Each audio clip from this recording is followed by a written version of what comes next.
Hello and welcome to today's show. I'm Lindsey Francis and this is Human.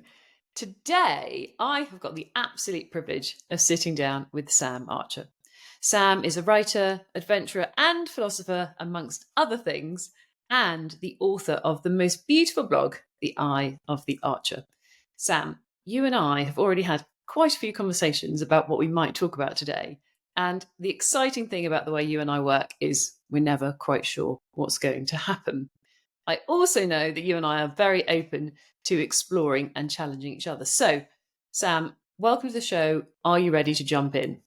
Hello, Lindsey. Yeah, I'm very ready to jump in. Very excited to be here and very much looking forward to seeing where this conversation takes us. Yeah. Brilliant. Well, Sam, we started talking about this because we had a day out mountain biking.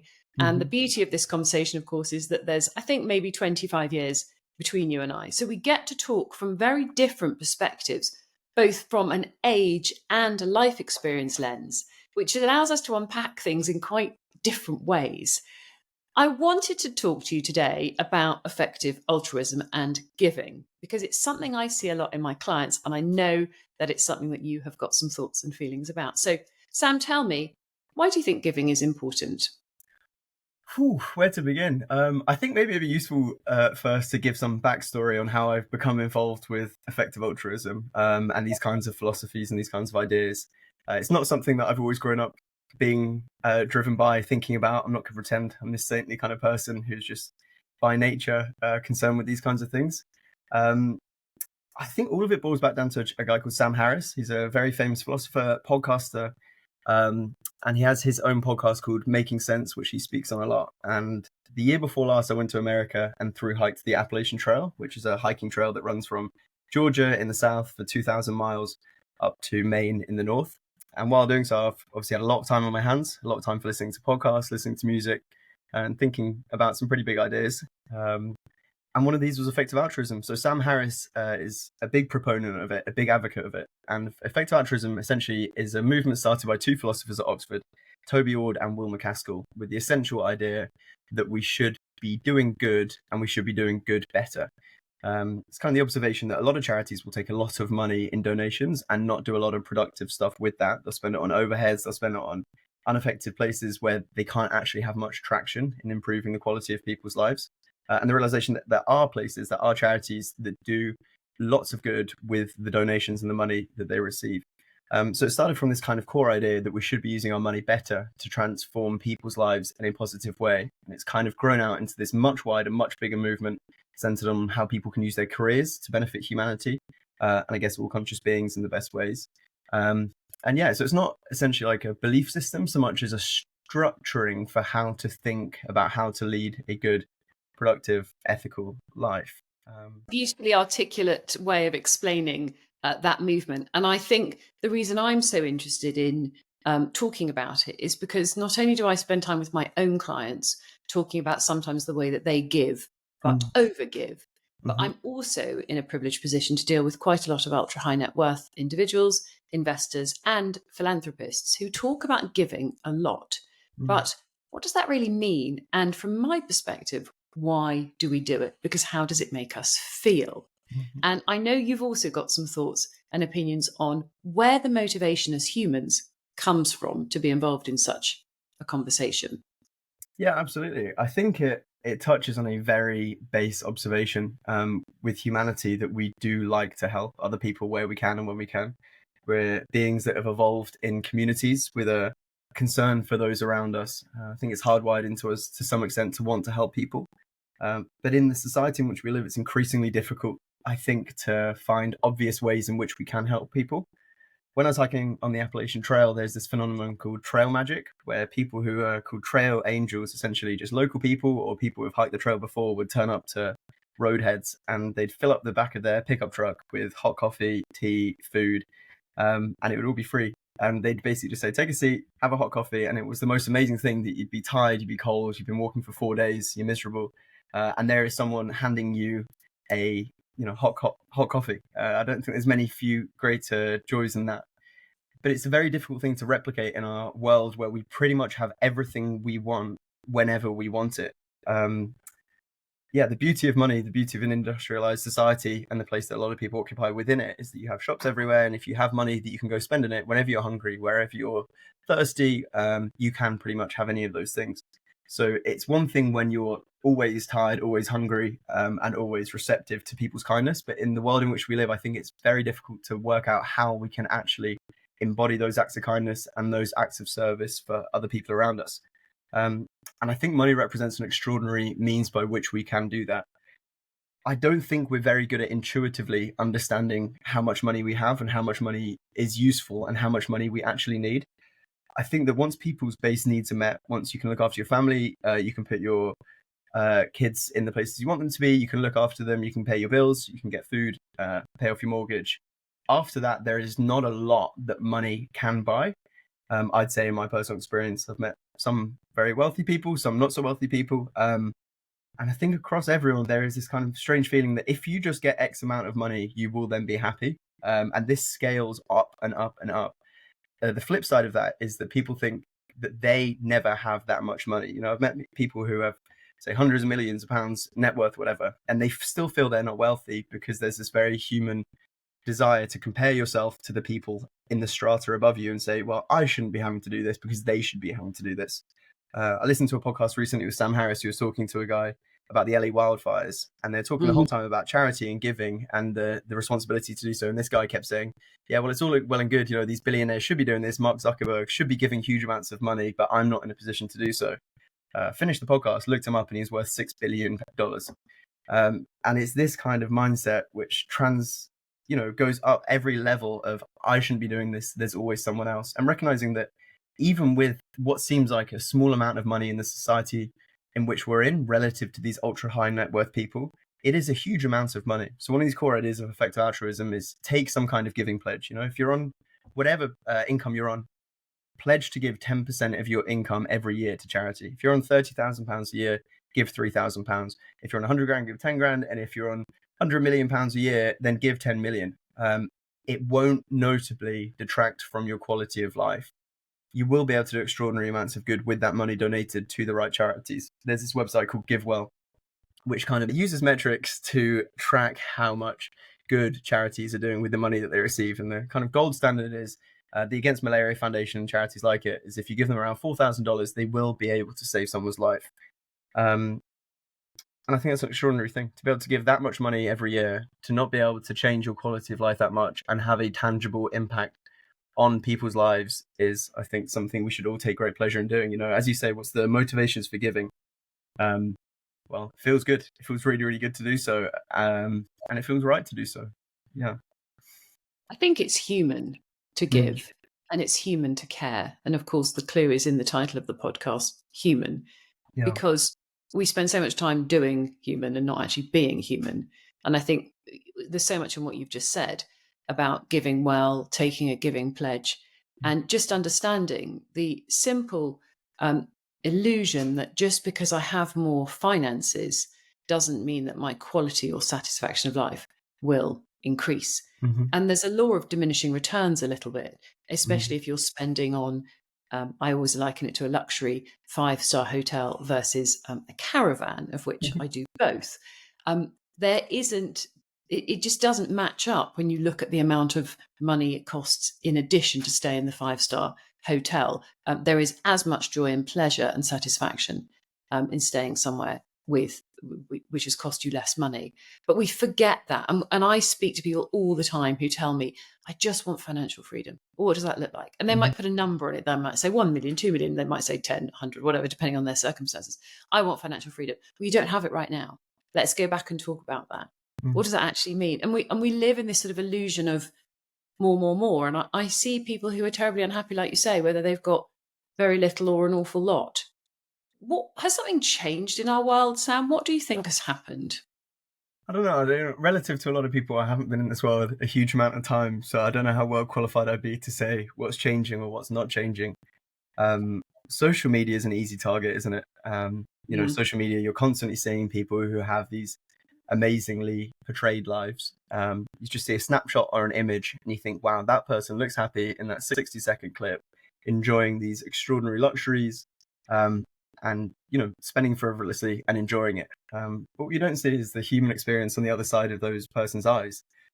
I think by nature we're all pretty dissatisfied creatures. You have one pleasure, you go, oh, that's nice. Well, then you want the next. You think, oh, it'd be nice if I had a cup of tea right now. You make a cup of tea, you drink your cup of tea, and then you're thinking, all right, I'm going to lie down or I'm going to read. There's always something, always chasing that next rush, that next feeling. So I think when you see other people living these extraordinary lives, be that on social media or in films, whatever, we're quick to attach a sense of perfect contentness to those people in those places. Whereas actually, for them in that perspective, they're thinking, well, what's the next thing? What's the next thing? What's the next thing?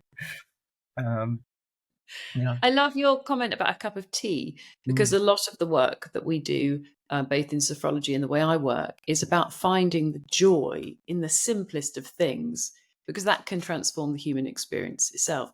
Like you say, the cup of hot coffee on the Appalachian Trail. Mm. Well, pleasure in a glass of water. Here I am, quite a nice glass, really great water where I live. It's the perfect temperature because I've let it Mhm. stand where I like it. Don't like it too cold out of the tap. Don't like it from the fridge. Didn't really want it lukewarm.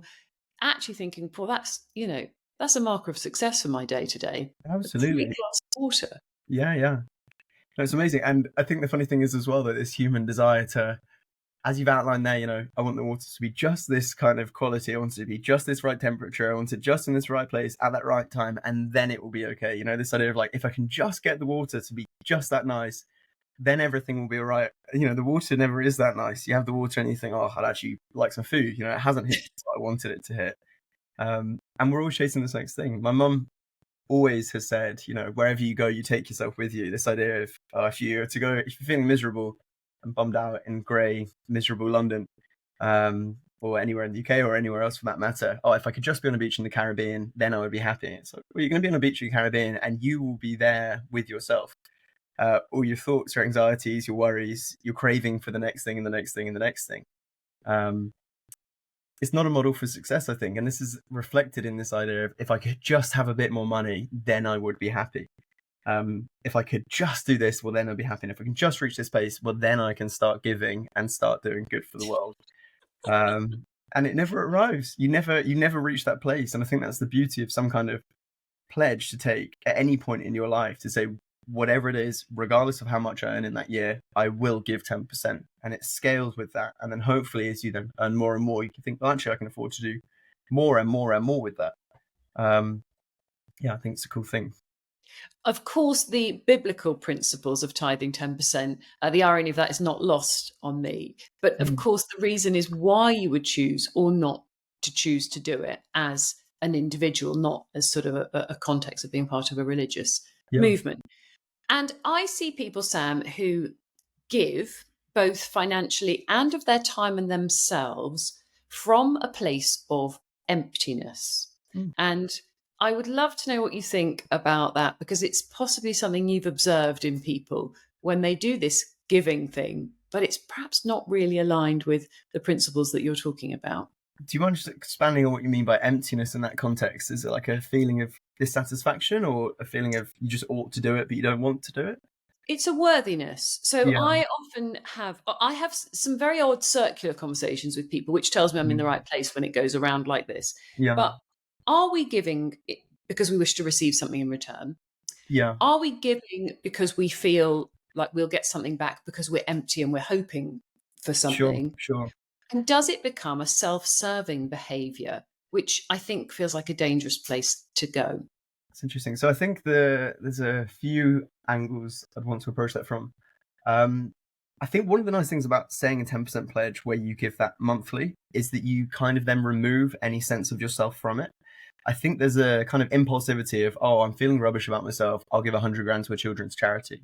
Not that I'm in a position to give 100 grand to anyone, but I'll give a huge amount of money to a charity that makes me feel nice. Whereas actually, it's maybe not the most effective way to use that. You could instead use that to save many children's lives in a different place from a different illness. And by approaching it in a kind of more rational, empirical manner, you kind of remove yourself from it so Mm. much. You're not thinking, what do I want to do and what will make me feel nice? You're thinking, objectively, how can I make the most people, how can I reduce human suffering in the biggest way possible? I also don't think it really matters so much the way I see it as how you arrive at that point. Um, there's a big pushback, I think, in like maybe the last 100, 200 years or so against people giving for a sense of ego. You know, I'll give this much money to a university, and in return, they'll put my name on this new building. And I think we've kind of turned against that, saying, you know, that's not the way you should be giving. That's not a very ethical thing to do. But I actually don't really think it matters. I think the issue probably is the fact you're just giving huge amounts of money to a university that already has probably hundreds of millions of assets anyway. If you're going to give to a charity, let it be known. You know, we should create this kind of social function where people can gain, I guess, social credibility or social status from saying, look, this is something I do. Mm. And being open with it and bringing it back into the public conversation. This idea that giving should be quiet and done on the side, and done, you know, swept under the rug and never talked about in public. It just means that there is no open dialogue about how we can be using our money in better ways and how we can use it to better the world. Mm. I think you're right. There is this sort of underground or secretive Mm. behavior, especially around money mindset as well, Mm. because especially being English, we don't talk about money. What do they say? Money, wealth whispers and money shouts, or something. And it's one Sure, of sure. these Yeah, silly things. yeah. We are terribly British when it comes to talking about it. And I love the fact that we might see in our lifetimes the conversation about our giving pledge being as straightforward as going to the gym. Oh, and of course I go to the gym. Of course I, Yeah, you yeah, yeah. of course I have a giving pledge, because we are living in a world that's incredibly unequal, Hmm. and we do, most of us are giving something, but it's done in such a way that it doesn't feel conscious in a way it could. Yeah, That could be the title of the podcast, couldn't it? Conscious giving and why it's important. And I think we've covered loads of things. yeah. I am still really intrigued about the feeling of giving. And I note from one of your recent blog posts, which I do have to sometimes read with the help of an internet dictionary because it's quite clever, you do talk particularly about the language. Do we have the language to explain some of these experiences? And Mm. what does it feel like? And I wonder if I asked you the same question. Do we Mm. have language to explain the experience of giving? And what does it feel like to give? What would you say? The funny thing, I don't think about the feeling of giving all that much, is the honest answer. To be honest, it's not something I think about at all. On a first person subjective basis, it's just because it seems to be the right thing to do. Mm. And I think that's the joy of it, that you can automate this process whereby you don't have to be thinking about it. You can know that this is something you're doing that is contributing to good, and you don't have to get wrapped up in this constant cycle of, should I be doing this? Can I afford it? Will it make me feel good when I do it? It's just something that's done. Sam Harris talks of this quite often. His businesses that he's running, Making Sense and Waking Up, I think are quite successful. And the businesses themselves have taken a 10% pledge. So any profit from the businesses goes straight into effective charities. And he describes the joy of being able to do this, knowing he's being able to help people. And then also impulsively sometimes thinking, I am going to donate a huge amount to a children's charity because it will make me feel good. You know, it's a nice thing to do. Mm. Him and Will McCaskill as well, one of the founders of Effective Altruism, having a lot of interesting analogies about the feeling of giving, talking about, you know, if you were to run into a burning building and you were to be able to rescue a child from the top floor, it'd probably be one of the most defining experiences of your life. You've saved a child from what would have otherwise been certain death. And what an amazing thing that would be to do. And it's the realization that with the money you have, you can effectively do this. You don't have the emotional factor in the kind of quick, impulsive way that plays into our psychology. But the truth is just the same. You are helping someone in the same situation as you wouldn't be otherwise. I think you've just explained what happens when you take a giving pledge Mm. without your ego Mm. being involved. And I'm just noticing the difference in my own experience as I'm running it through in my head. That you take the giving pledge, you take the dopamine hit away from it, you take your ego out, and you take the control away because you've just made that decision and it's done. Mm. The experience that I see people have and I have is my ego gets tangled up within my worthiness and my self-worth. And if I give, it will make me feel this, and I will be a better person, and my ego will be da, da, da, da, and it becomes a whole story that we become attached to. Yeah. Therefore, giving becomes outcome related. And I think what you're talking about there is by Mm. taking a pledge, you remove that behavior or that dialogue from the decision making. Yeah, I think that's absolutely right. I don't know. I think as a wider project for all of life, I think that is where all of happiness and peace and fulfillment resides, and removing yourself from any given situation, or removing the feeling, the fixation, the idea of self. When you're interacting with someone, there's this lovely idea I've heard of, when you're interacting with someone, we often have this idea of, I am a person interacting with this person. Well, from your first person subjective experience, there is no you here. No, where is your head? You have these hands floating in front of your face. And if you look closely, you can maybe see the outline of your nose. But all there actually is this open field of vision in which this other person is appearing. And this idea of, in a conversation, not be putting yourself into it, not be thinking about how can I insert myself, how am I coming across, and instead being the open space in which the other person can exist in that conversation.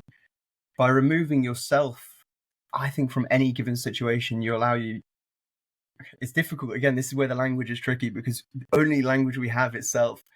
But maybe by removing your capital S self from yourself, you can relax and sink deeper into the experience of what actually is, rather than a kind of abstracted, neurotic, constant monologue about who am I, what am I, how do I look, how is that person in front of me perceiving me.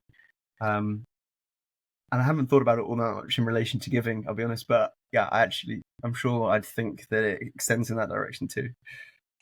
I think you're explaining the process of awareness and consciousness in a way that, because I came to this later in life, so I lived in the place where I was just tangled up in myself. So the only thing I identified with was my human body, and in fact, the only bit I then identified was with my head, really, my clever head, and this body that dragged along behind me, and I polished with some nice clothes and perhaps a sparkly pair of shoes and a nice handbag. When I became conscious, and these are very difficult conversations to have when I was awakening, and you suddenly realize that it isn't just you, but actually it's something more than that, and that you can divorce yourself or separate yourself from the physical experience, because there's more to you. And in my work, I talk about it physically, mentally, emotionally, and spiritually. They're different operating systems, and I can Yeah. hang out in different places. Then everything changes. Mm. But if you haven't had that experience, I'm not sure people will actually know what we're talking about. By which point they've probably turned off listening. Yeah, I think that's fair enough. It's a really difficult way to say, how you kind of approach these mindsets and how you do these things. And I'm not at all in a position to recommend anything. Um, your life is incredibly personal to you. And I think people are quick to say, oh, do this thing. So for example, I've had a meditation practice for the last 4 or 5 years. It's been incredibly informative for me. And I've learned so much through that. And I think a lot of people would be quick to go, okay, how do you think more about these things, whatever, or how do you kind of switch your perspective on these things? And someone would then quickly go, oh, meditate every day for 5 years, and then you will have these changes. And I think it's kind of selling a false dream. There's not a dream, but a false idea of, if you do this, it will achieve this. Your life is so varied and complex and full of so many different experiences with so many different people, in so many different places, that it's incredibly hard to pinpoint the things that have changed you and changed your mindset. I don't know. I think it boils back down as well to whether you believe there is a constant soul. We've managed to not go on to religion for half an hour, so that's pretty good, I'd It's say. a lot. Yeah. But the Judeo-Christian kind of conception that there is an eternal soul in you that's existed long before you were born and will exist forever after, butts heads, I think, very strongly with the way I see conscious experience, which is that when you look closely enough, there is no consistent version of yourself. There is no actual me within I. There is just this feeling emerging as light and color and sound and thought is emerging.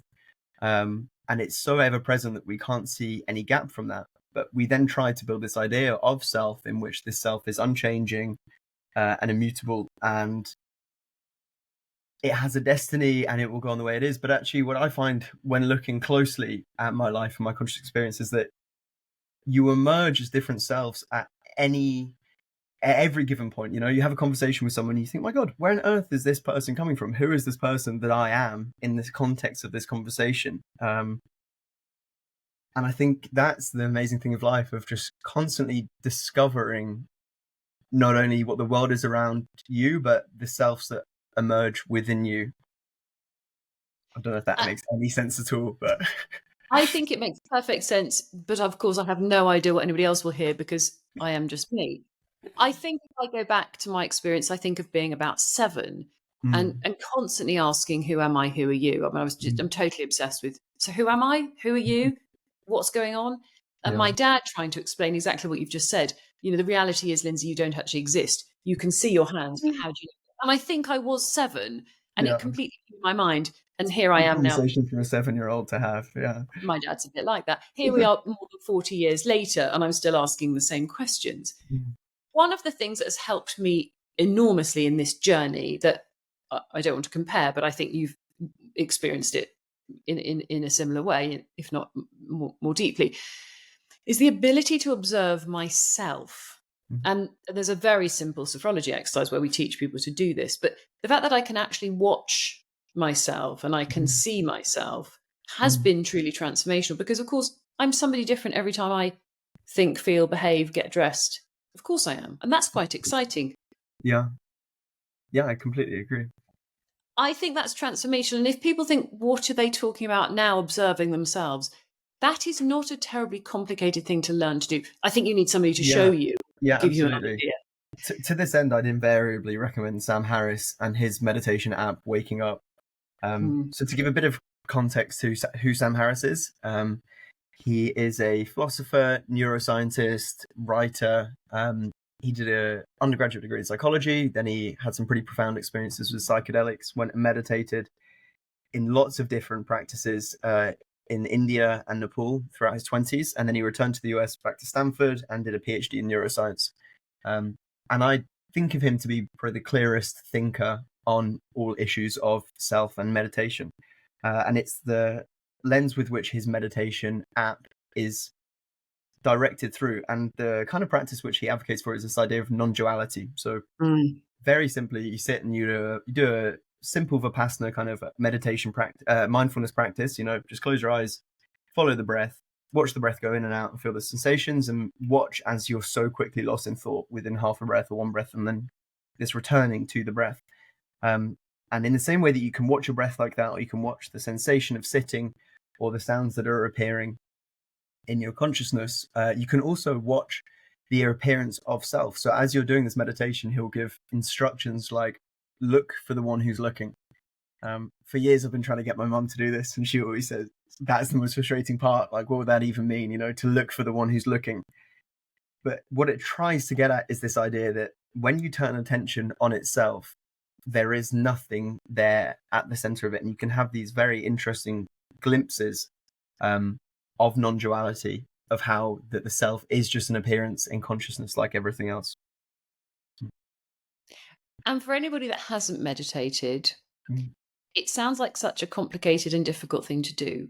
But in the most simple of ways, it's a couple of minutes a day learning how to do exactly what you've just described, Sam. And it's been transformational to my own experience, although I am no expert.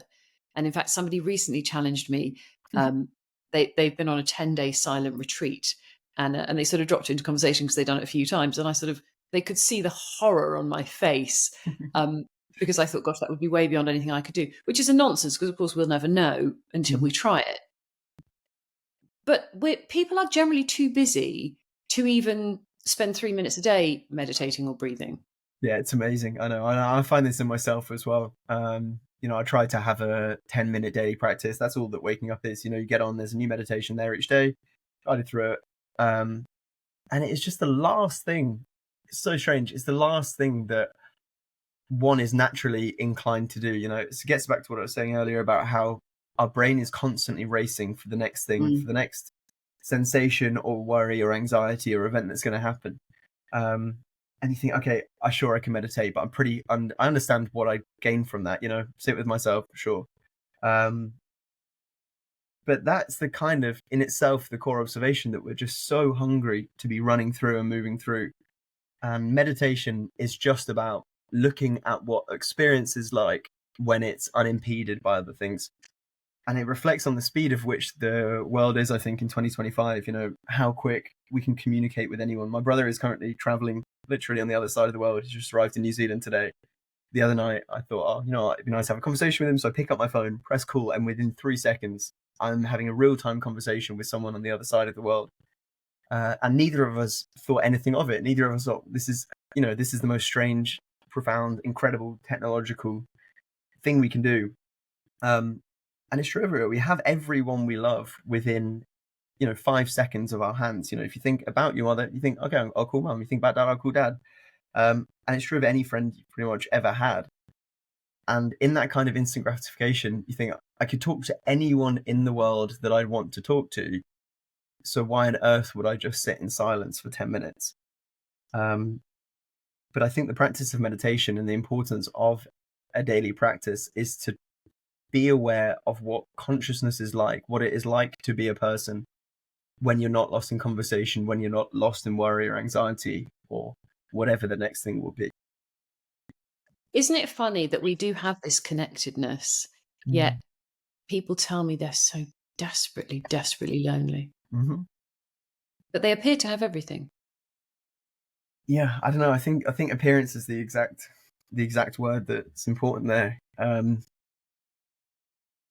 I don't think as a society we have any good sense of what it means to live a good, full, complete, meaningful life. I think we're told that if you accumulate wealth, you will then be happy. But it's just so far removed from, I think, what actually matters. I think it's a lot easier to be happy if you do have money. I think there's studies which have shown the optimum amount of happiness is around like $75,000 a year. You kind of hit the place by which you can then pay off your bills and you're not worrying about money so much. And after that, you then need increasingly larger amounts of money to scale, your contentness or whatever. So I think once you've hit that threshold, there's not a lot more to strive for financially in terms of looking for contentment. I think it's at that point that once you're not worrying about those things, you can then turn and think, okay, what is the impact I'm having on the world? What is my relationships like with my family, my friends, the people I love? Is my life interesting and varied and meaningful? Do I engage deeply with people on a personal basis? I think a lot about, how the way we evolved to be. I forget the name of the guy who wrote it, but there's the book called The Awakened Ape, which is all about kind of like the idea of biohacking. We've evolved in tribes with certain ways and certain means by which we derive pleasure, and the world in which we live is so far removed from that. We lived in communities of, say, a maximum of 100 people, and you'd spend pretty much every day of your waking life with your mum, your dad, your brothers, sisters, your friends, your family, and you'd be incredibly tight and close-knit. And then, I've just recently moved to the outskirts of Greater London. I think it's something like 11 million people living here.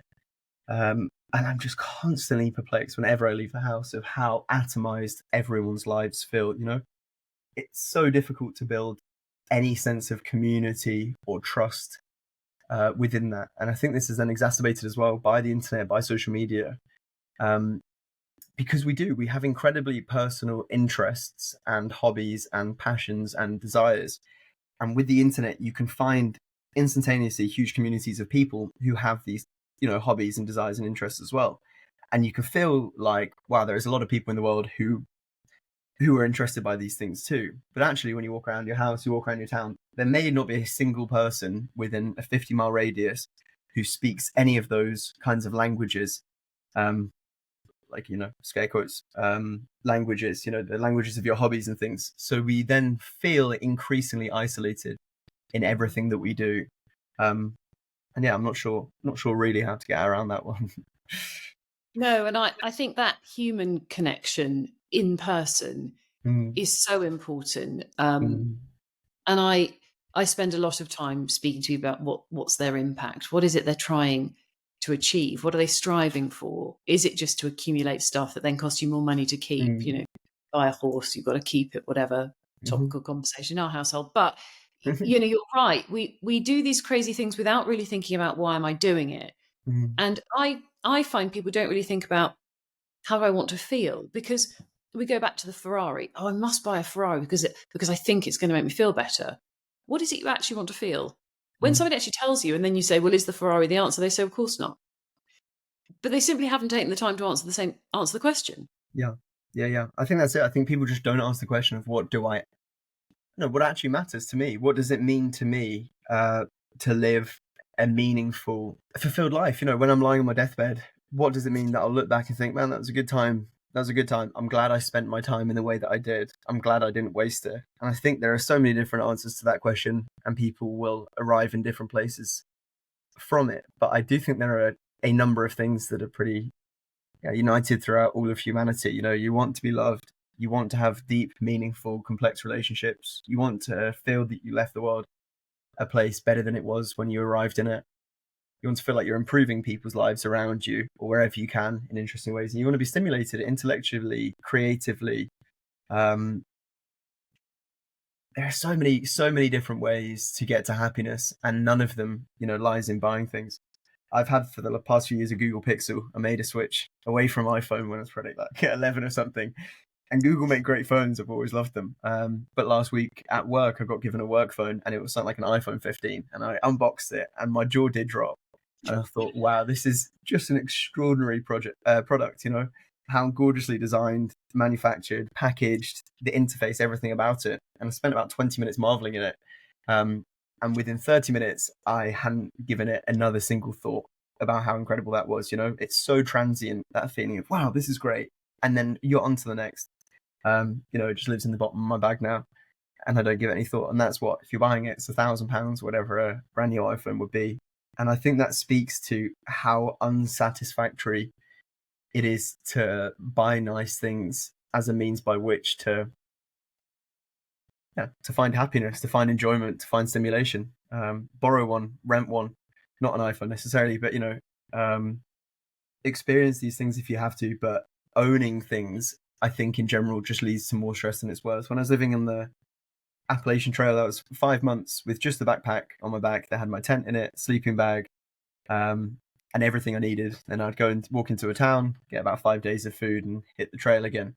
And the feeling of having everything you own in the world on your back and needing nothing more to survive is such a freeing one. Stuff with a capital S, it constrains you.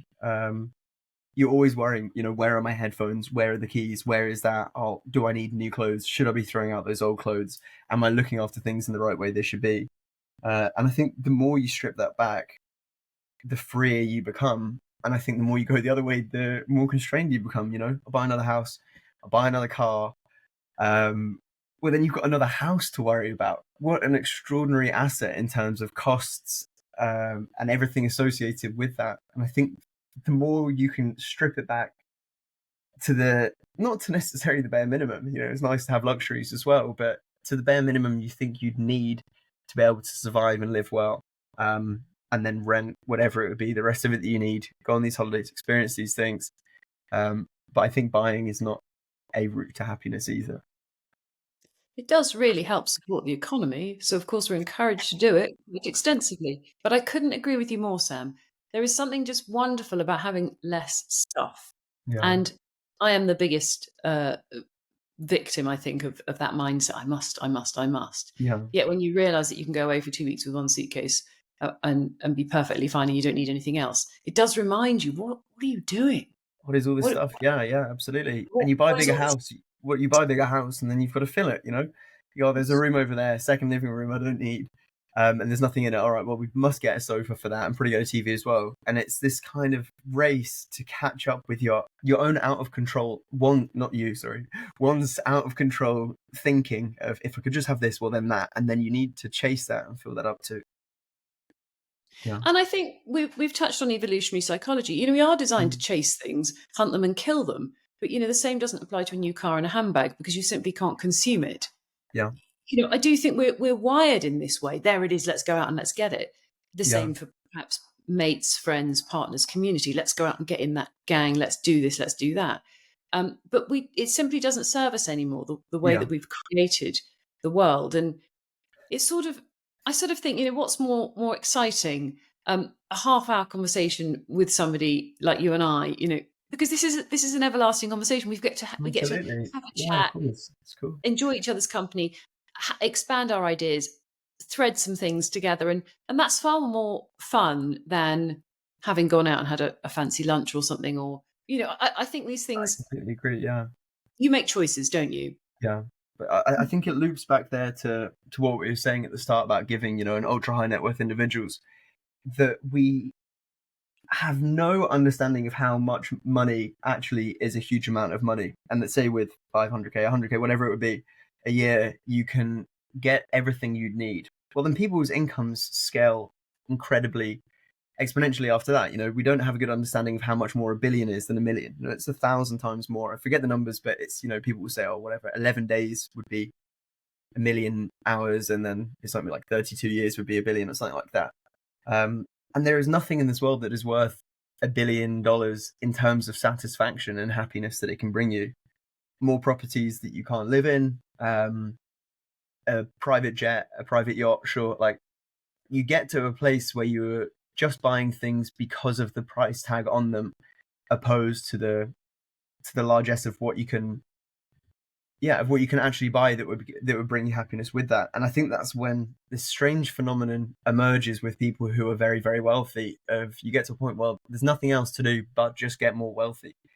Play this game of how much money can I stack, and stack as quickly as I can for status among your wealthier peers, but also just for this kind of gamified existence of, you feel like you've completed everything in life, kind of like a video game, and there's nowhere else to go but just stack more money and more money and more money.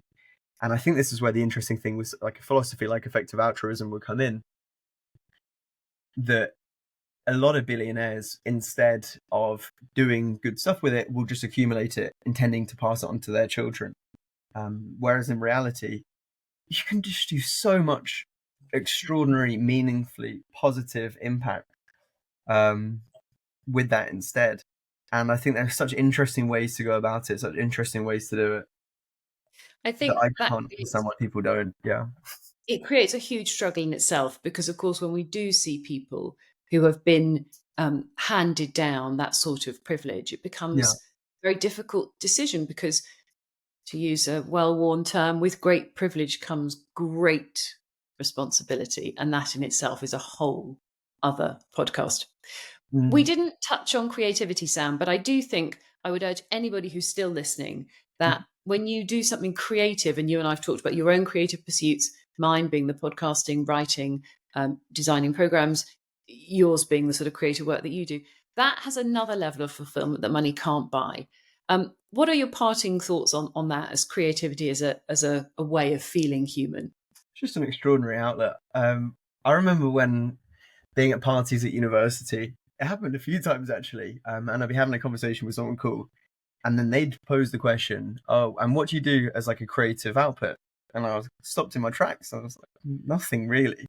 They're like, "What, you don't write or make music or produce art?" I was like, "No," and the conversation pretty much stopped there. Quite pretentious people, largely those people that would say that and then walk away from it. But I do understand it more now that, yeah, I'm not sure. I haven't thought about it deeply enough to have good language for it, but there is something so freeing about being creative. It's this Mm. process of learning and expressing yourself simultaneously as you do so.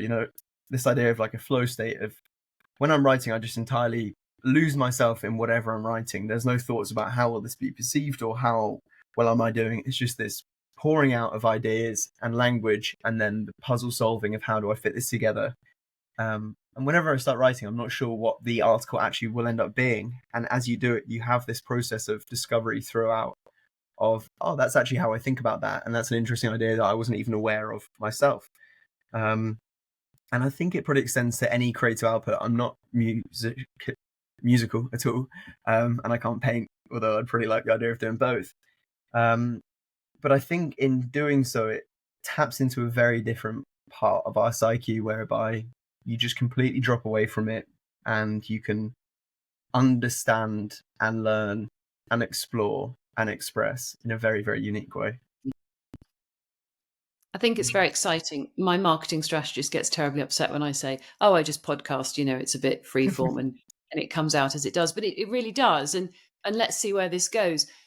In terms of anybody wanting to read anything, Sam, would you be happy to share the place where your blog can be found? Yeah, of course. Yeah, if anyone does want to read anything over there, it's the website is called The Eye of an Archer, and it can be found at samueljsarcher.com. So Amazing. yeah, I made it just after I got back from America when I was walking. It kind of came to me in a flash of, wow, it would be a cool thing to make a website. I used to love writing when I was much younger, and I then enjoyed writing essays when I was at university, but had never written properly just for the sake of writing. And I was in the process at the time of deleting all my social media accounts, and I thought it'd be cool to have a space where I can express what I'm thinking about and share cool ideas with people who would like to hear them. And I wrote sporadically, maybe like every month or two over the year and a half since. But then just at the start of February, inspired by a few really cool podcast conversations I listened to about writing and about consistency and the joy of discipline and, creatively just producing for the sake of it and seeing what comes from it. I decided that I was going to write every day. So for the past just over 2 weeks now, I've been publishing some kind of article or blog every day, and it's something I'm loving doing. So yeah, if you do want to check it out, please enjoy. Well, I'm loving reading it, and I have loved this conversation. And of course, if anybody would like to explore the Waking Up app, that's dead easy to find. Any of the work by Sam Harris. Sophrology work, of course, is widely available, as is the way that I work. You can find that on the website as well. And if anybody wants to take a trip into observing themselves, that is a sophrology exercise I love to guide. Sam, anything else to add before we close the show today? I think that's all I've got buzzing through my head at the moment. I think it's all come out there. So yeah, thank you, Lindsey. It's lovely to talk to you today. Awesome conversation, Sam. Thank you so much.